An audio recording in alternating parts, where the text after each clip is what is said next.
Hey everyone, I didn't expect to be making another video today.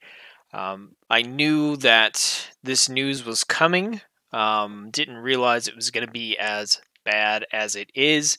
If you're on YouTube, somebody is already talking about this. And that is, as you can see here in the title, Activision Blizzard has laid off 8% of their workforce. Now, this is across Activision, Blizzard, and King, who are the developers behind Candy Crush, also a part of Activision Blizzard.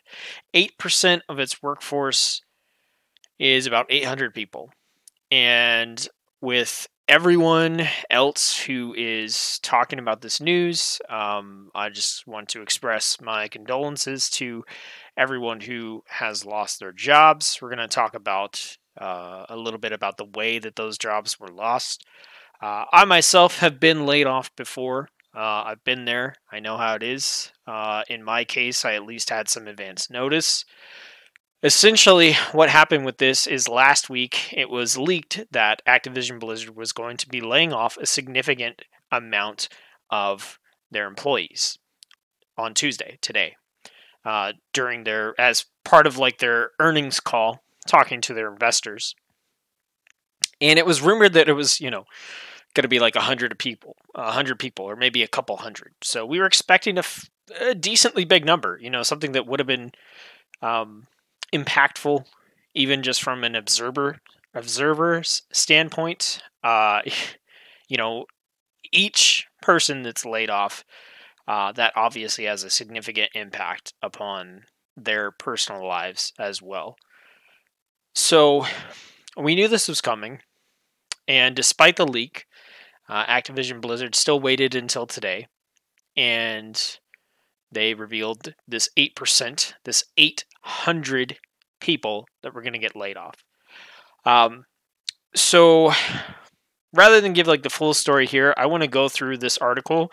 This is from CNBC. I'll have a link to it in the description below if you want to read it or reread it yourself.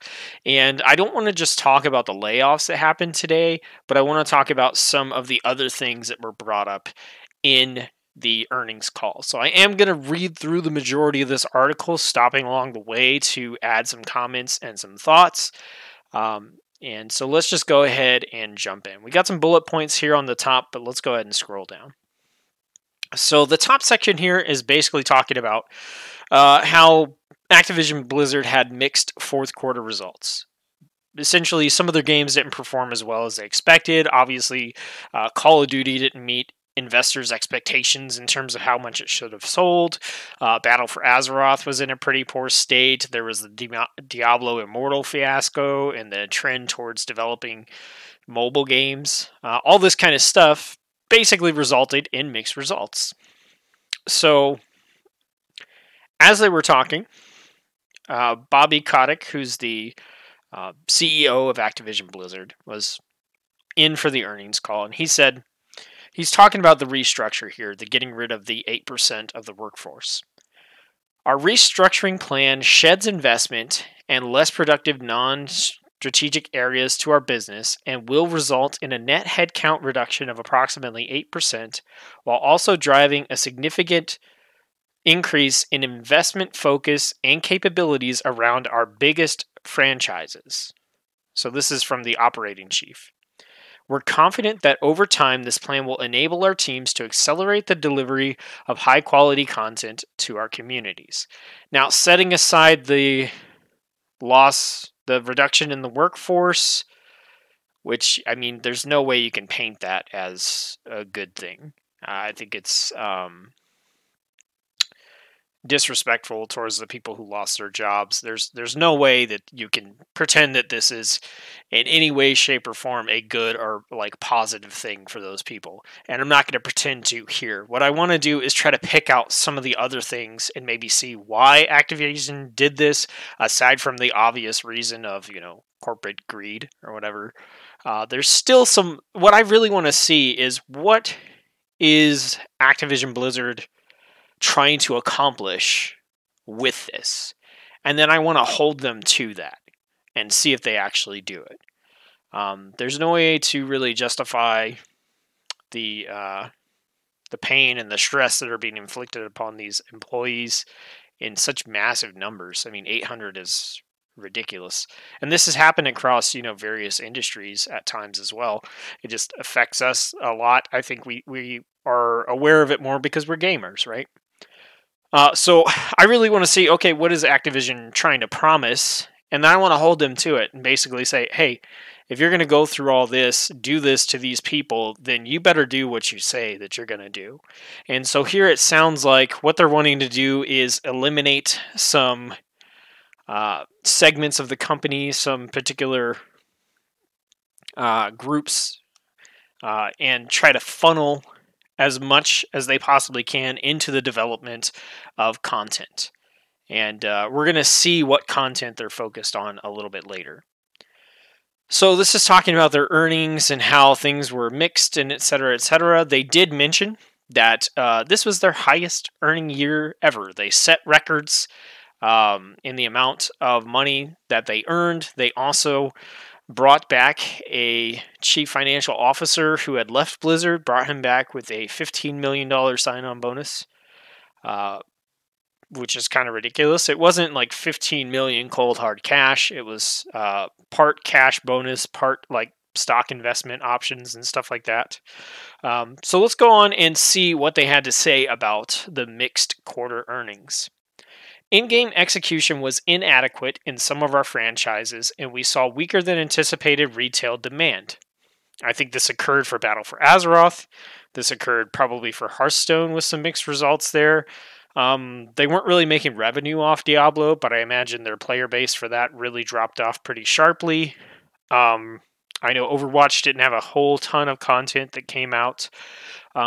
That's just within Blizzard. I mean, if you look at Activision, they've got their Call of Duty and all that kind of good stuff. Our 2019 outlook assumes that we will not improve in-game monetization as quickly as we would like, and that it is a transition year where we have less new major content to release than we should. So what does this tell us about 2019? Well, first off, we're probably not going to see any major releases. Major releases being brand new expansions to currently existing games, or brand new IPs, or brand new spin-off games. I mean, we're probably going to see the Hearthstone expansions line up, 3 this year like usual.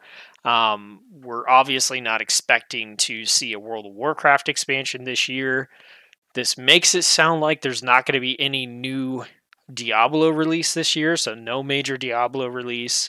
Obviously, StarCraft is kind of on standby. Heroes of the Storm just got put on life support. On the Activision side of things, I mean, I don't see why they wouldn't have another Call of Duty. They seem to put one of those out like every year or two, so I would still kind of expect that, and maybe that's why it says less new major content and not no major content. But the part here that's kind of worrying to me is it says, we will not improve in-game monetization as quickly as we would like. So this shows me that they have an eye towards more in-game monetization. In a year where I've essentially decided on a personal level that I just don't want to support companies that put out $60 games and then ask for microtransactions on top of that, even if they're cosmetic. I just don't care anymore. Like, every cosmetic microtransaction you put in the game is something that you could have just put in the game for us to unlock or earn, or etc., etc. So this to me is not a good sign. There's no real in-game monetization in World of Warcraft yet. Maybe they'll figure something out. They do have, like the shop items and things that they have been expanding on pretty rapidly. They're coming out with new shop mounts pretty frequently. This is something that has me really worried about whatever the next Diablo game is going to be. I don't know. This is a bad section of a sentence as far as I'm concerned. The company publishes popular game titles like Call of Duty, Diablo, and Warcraft, and last month split from game studio Bungie, relinquishing rights to the Destiny game franchise, something that has me really hopeful for the Destiny franchise, actually. I'm kind of excited to see what happens with the Destiny franchise, but that's an entirely different video. Each of those franchises will see increased investment over the next year, Johnson said. So we're looking at more development being put into Call of Duty, which I personally don't care about, Diablo, which I'm hopeful for, but it doesn't sound like we're going to get a major release for that, and Warcraft. Maybe that will bode well for 8.2 or 8.3, but we're not expecting an expansion. Who knows? The gaming industry is feeling increasing pressure from free-to-play competitor Fortnite. Fortnite is seeing pressure now from Apex Legends, from EA, and what is their name? The people that Respawn, I think, the people that do Titanfall. Let's see, they've lost stocks, and basically after they announced that they were going to fire a bunch of people, the stocks went up. So I don't really know. I've also been reading that essentially a lot of what was said at the earnings call was an emphasis on mobile games, including Call of Duty Mobile. We've got Diablo Immortal. They've already talked about the WoW, pet battle thing. So they're still on this cell phone mobile app train. I don't know what to say here as far as this goes. I feel for the people who lost their jobs. One of the people who lost their jobs was Yithesons, who was a community manager for World of Warcraft.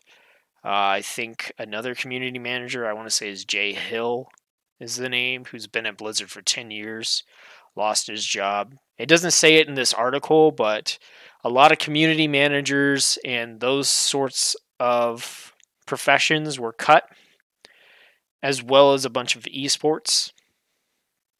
Now, the esports I can see getting cut because they honestly weren't performing very well. It doesn't make it any easier for the people in those jobs, but that does happen. If something is implemented, if you're trying something out as a company and it doesn't work out, then you do have to stand up and take responsibility for that and adjust.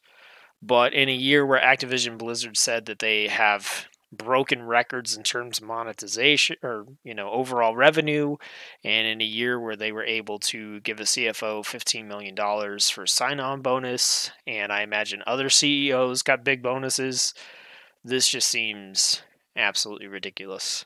I know for my part, I've uninstalled Hearthstone, I've uninstalled Diablo, I've uninstalled Heroes of the Storm, I've uninstalled every single Blizzard game except for World of Warcraft, and World of Warcraft for me right now is still riding on 8.2. I did do the Death Knight Advanced Guide. I'm in the process of editing that, so that was the one WoW video that I promised that I would make here on the channel, but more and more, not just Activision Blizzard, but these other big AAA companies are pushing me away from their products. I had like a 25-minute video that I was going to publish and I decided not to, where I essentially said that this year is going to be the year that I just boycott games that have microtransactions, unless they're free to play. If you've got a $60 price tag and a $30 season pass and other DLC, and then you want to charge for cosmetics and everything else, I'm done. There's so many good games out there that don't ask for all that.